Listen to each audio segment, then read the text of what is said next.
August আন্দোলন, গণ অভ্যুত্থানের পর থেকে পর্দার আড়ালে বাংলাদেশের প্রাক্তন প্রধানমন্ত্রী শেখ হাসিনা। এর মধ্যে পড়শি দেশের ছবিতে এসেছে বদল, চেনামুখ হয়েছে অচেনা আবছা, আগে পরোক্ষ, এখন একেবারে সরাসরি ময়দানে মৌলবাদী শক্তি। অলিতে গলিতে সেখানে হিন্দু বিরোধী স্লোগান, ইসলামী ধর্মাবলম্বী মহিলাদের জন্য সেখানে জারি ফতোয়া। এবার হঠাৎ রাজনীতির ময়দানে হাসিনার প্রত্যাবর্তনের ইঙ্গিত।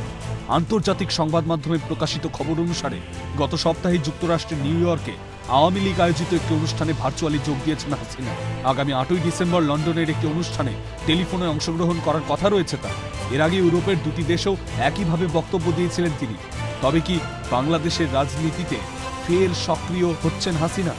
রাজনীতির মানদণ্ড হাতে নেওয়ার দৌড়ে নামছেন তিনি। আওয়ামী লীগ সরকারের আমলে বাংলাদেশ ভারতের সম্পর্কের মাধুর্য প্রশ্নাতীত পর্যায়ে, সেই জায়গায় একেবারে ভিন্ন চিত্র গত কয়েক মাসে। দেশজুড়ে সেখানে হিন্দু নিধন চলছে বলে অভিযোগ। সব জেনেও মুখে কুলু পেটেছে ইউনূস প্রশাসন। সেই পরিস্থিতিতে হাসিনার এহেন বার্তা আশা যোগাচ্ছে ওপারের সংখ্যালঘু শিবিরে। স্বস্তির নিঃশ্বাস যেন এপারে। ক্যালকাটা নিউজ।